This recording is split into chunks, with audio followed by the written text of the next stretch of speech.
I've always loved Chipotle.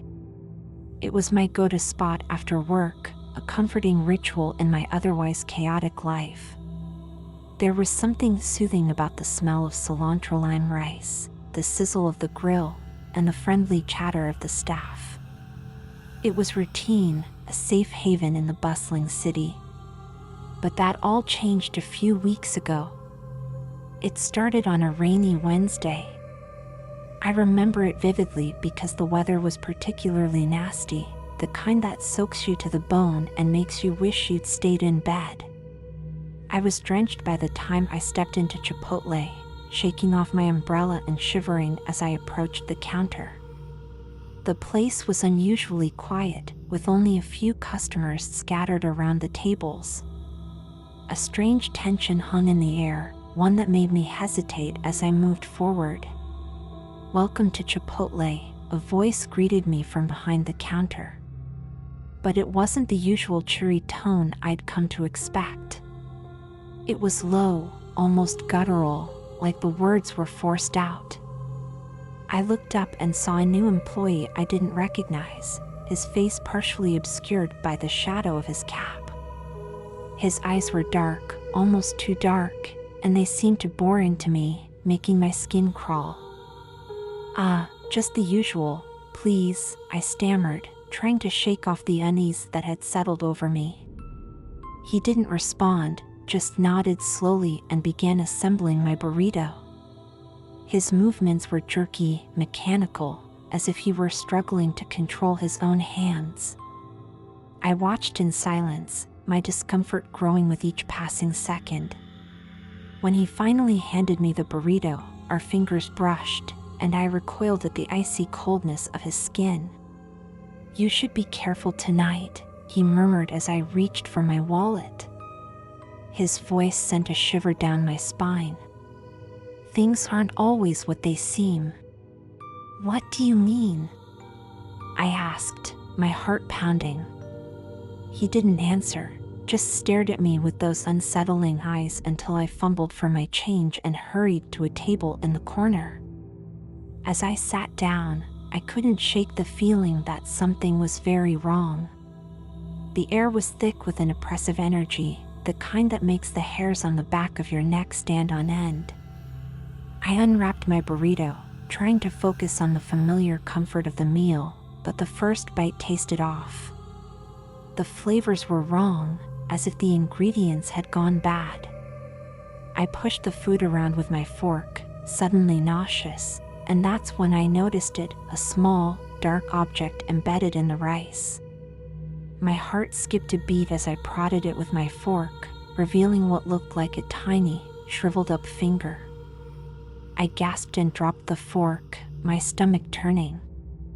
It couldn't be real, I told myself. It had to be some kind of twisted prank. But when I looked around, none of the other patrons seemed to notice anything amiss. They were all hunched over their meals, eating in an eerie, synchronized rhythm, their eyes glazed over like they were in a trance. A cold sweat broke out on my forehead as I grabbed my burrito and headed for the trash bin, intending to throw the whole thing away. But as I approached, the lights overhead flickered and buzzed, casting the restaurant into a momentary darkness. When the lights came back on, the restaurant was empty. I stood there, frozen in shock. The tables were deserted, the chairs pushed back as if their occupants had left in a hurry. The only sound was the steady drip of water from my soaked umbrella onto the floor. My heart pounded in my chest as I turned to the counter, hoping to find some explanation, but the employee was gone too. The entire restaurant was eerily silent, the kind of silence that presses in on you, making it hard to breathe. I backed away slowly, my eyes darting around the room, looking for any sign of life. That's when I heard it, a faint whisper, barely audible, coming from the direction of the kitchen. "Help us." It was a voice, fragile and full of despair. My blood ran cold as I realized it was coming from behind the swinging doors of the kitchen. Every instinct in my body screamed at me to leave, to run out the door and never look back, but something compelled me to move forward. Maybe it was the sheer terror that paralyzed me, or maybe it was the desperate plea in that whisper. I pushed open the kitchen door, the smell of spoiled food hitting me like a brick wall. The lights inside were dim, flickering sporadically, casting long, ominous shadows. The kitchen was a mess, dishes piled high in the sink, rotting food splattered on the walls, and puddles of something dark and sticky on the floor. But there was no one in sight. "Please, help us." The voice was louder now, coming from the walk-in cooler at the far end of the kitchen. I approached it slowly, my heart hammering in my chest.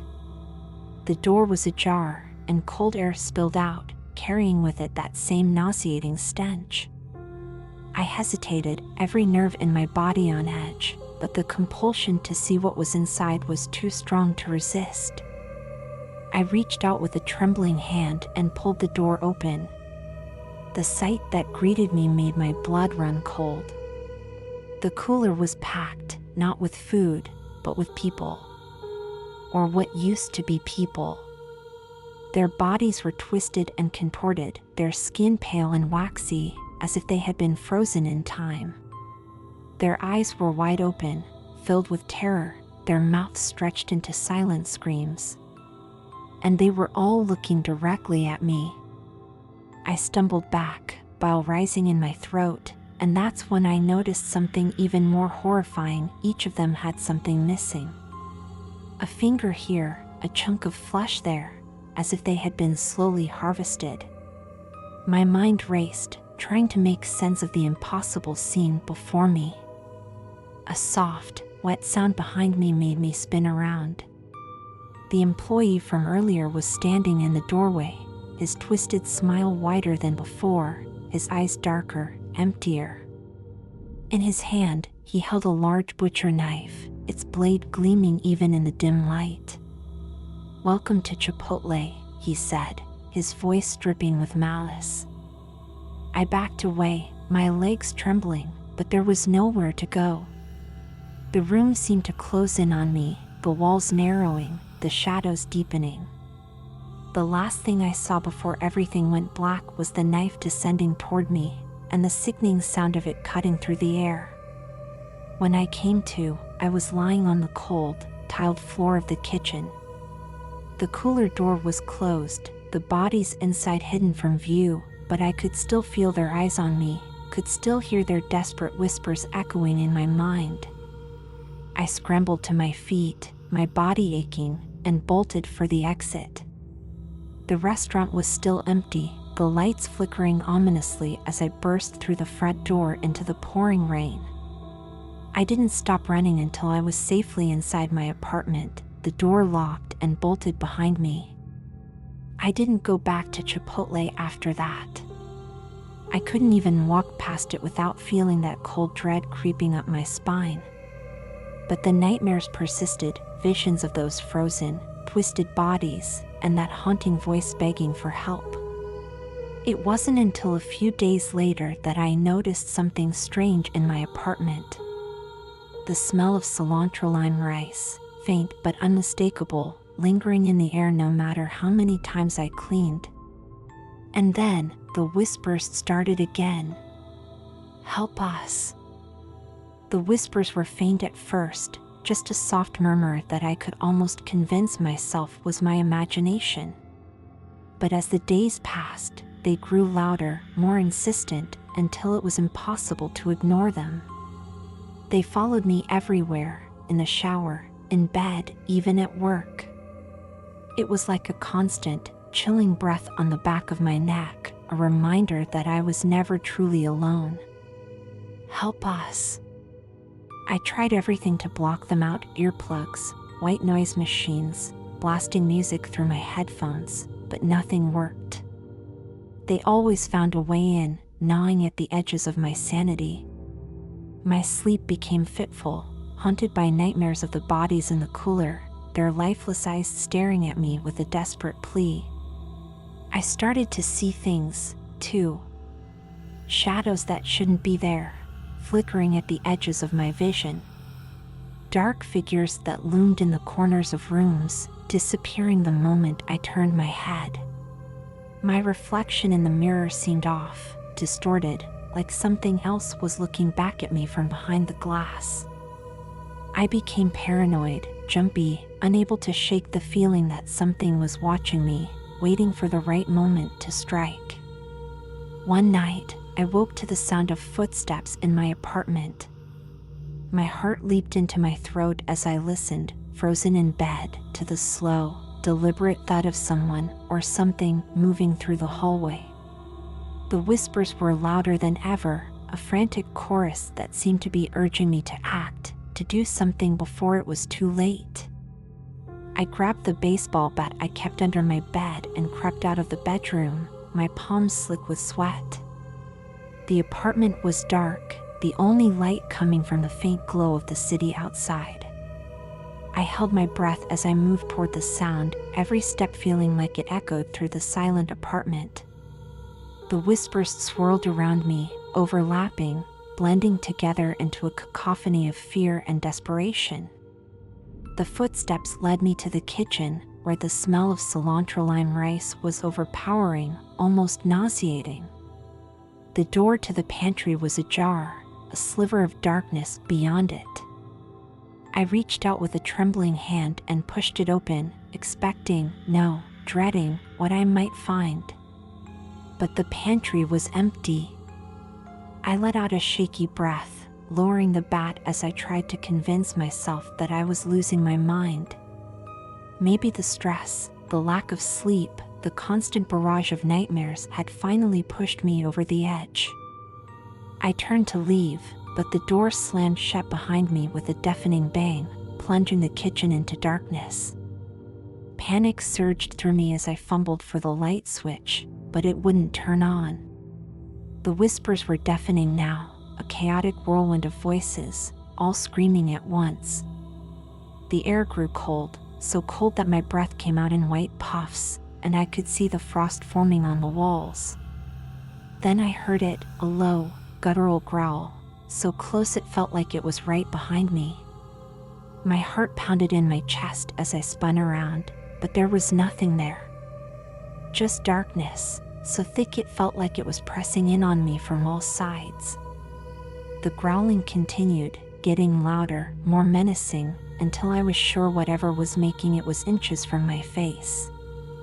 And then, I saw them. Eyes. Dozens of them, glowing faintly in the darkness, surrounding me. They were the same eyes I'd seen in my nightmares, wide, terrified, but there was something else in them now. Hunger. A shape emerged from the darkness, towering over me, its form twisted and grotesque. It looked like a man, but its features were all wrong, elongated limbs, fingers too long and sharp, a face that seemed to shift and blur as I tried to focus on it. It reached out with one of those long, spindly hands, and I felt a cold, slimy touch on my skin, as if it were trying to pull me into the darkness with it. I screamed and swung the bat wildly, feeling it connect with something solid. The creature let out a blood-curdling shriek, and the eyes blinked out, one by one, until the kitchen was silent again. The lights flickered back on, and I found myself alone, standing in the middle of the kitchen, panting and trembling, the bat clutched in my white-knuckled grip. The whispers had stopped. For the first time in weeks, the oppressive weight on my chest lifted, and I could breathe again. But the relief was short-lived. The next morning, I found a message scratched into the wood of my kitchen table, the letters jagged and deep as if carved by something sharp and inhuman. Help us. I knew I couldn't stay in that apartment any longer. Whatever had followed me from Chipotle was growing stronger, more malevolent, and I didn't want to find out what would happen if it caught me. I packed a bag and left that same day, abandoning everything I couldn't carry. I moved to a new city, far away from the cursed Chipotle and the horrors it had unleashed into my life. For a while, things seemed to get better. The whispers were gone, the nightmares faded, and I started to feel like myself again. I even began to believe that I had left it all behind, that I could move on and forget.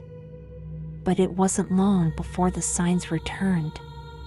The smell of cilantro lime rice, faint but unmistakable, lingering in the air no matter where I went.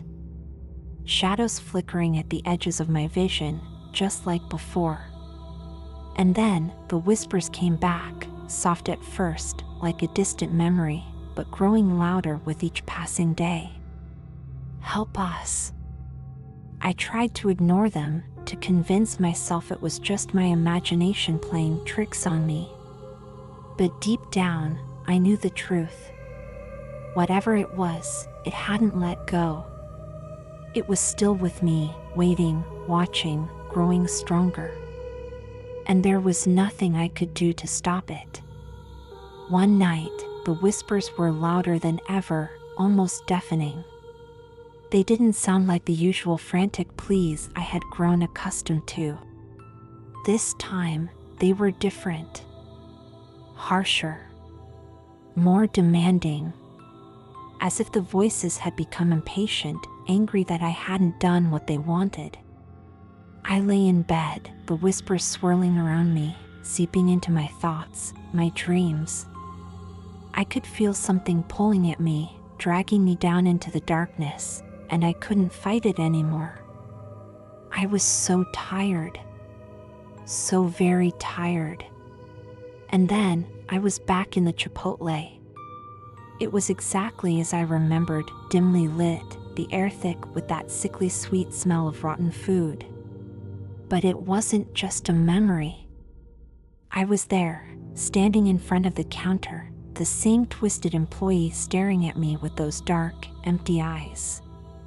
"Welcome back," he said, his voice dripping with malice. "We've been waiting for you." I wanted to run, to scream, but my legs wouldn't move. The kitchen doors swung open, and I could see the cooler at the end, the door ajar, the bodies inside frozen in their twisted, agonized poses. Their eyes locked onto me, and the whispers started again, louder, more urgent. "Help us." The employee stepped out from behind the counter, his face contorting into something monstrous, his limbs stretching and twisting in ways that defied reason.